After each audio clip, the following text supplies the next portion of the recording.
Oliver Brackenbury's gaze has sometimes been described as penetrating. Those of you looking to preserve your virginity may wish to watch the following episode with their legs firmly crossed.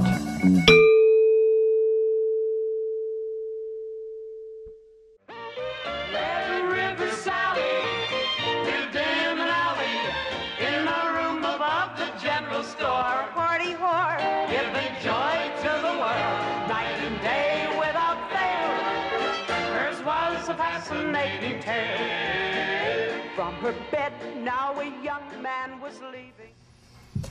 With that frightening fact in mind, we here at A Handful of Minutes are going to take you through a tour of how America is defending its beloved teenage hymens. Yes, on air, land, and sea, America is fighting back with religion, finger-wagging, double standards, and more religion. Uncle Sam is going to need every single one of these tools at his disposal to protect America's hymens from falling like so many pink, fleshy dominoes. First, we have your basic virginity pledge. Simple enough. Get a teenager to promise not to have sex, and then keep that promise.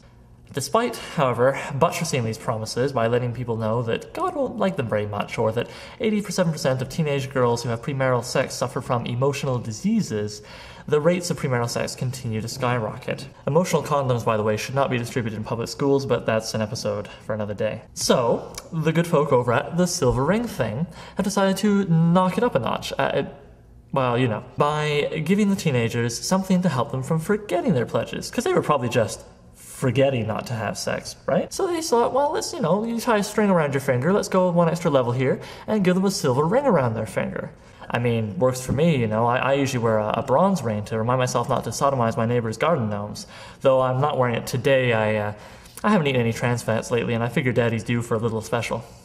On the federal level, there is, of course, the well-known abstinence education program, which in most states pushes out all that terrible information about condoms and STDs and stuff, which is good because, of course, if teenagers knew about those sorts of things, well, they just run out and become some kind of super tramp. I know that if I ever have kids, following the same rule, right? I'm not going to give them bike helmets because then they'll just run out and nothing I do will be able to stop them from trying to establish dominance in a pack of rams. This even, unfortunately, was not enough, but luckily there are several parents which are willing to take things into their own hands, such as by throwing purity balls, evenings where fathers toss Freud to the wind, by swearing to defend their daughters' hymens, and even to rein in their own lurid impulses. These evenings include all sorts of things that young women enjoy. Pretty dresses, dancing with their dads, erecting crosses, having the ownership of their soft little bodies taken out of their tiny little irresponsible hands, and swords! Man, swords.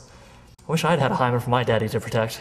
In addition to all of this, the purity balls include the silver ring thing, and a lot of fathers will put a necklace around their daughter's neck, which is like a little chain with a padlock on it, and then the father holds onto the key, which he will then give to whatever young man he deems suitable for rupturing his daughter's hymen with some respect. Unfortunately, due to the current rates of premarital sex in America, I'm still going to have to give a failing grade to all these methods of defending their most valuable non-renewable resource. Luckily, I have an idea.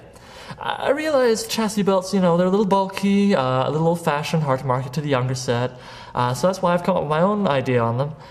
Chastity thongs. These just have the best combination of sexuality and anti-sexuality to facilitate that perennial American male favorite, the Madonna whore complex.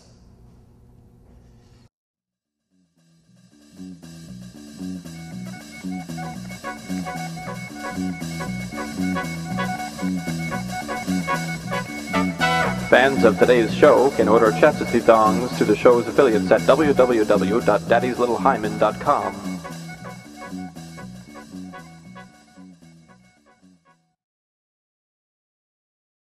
Yes, on air, land, and sea, America is fighting back with religion, double standards, fuck me in the ass. I don't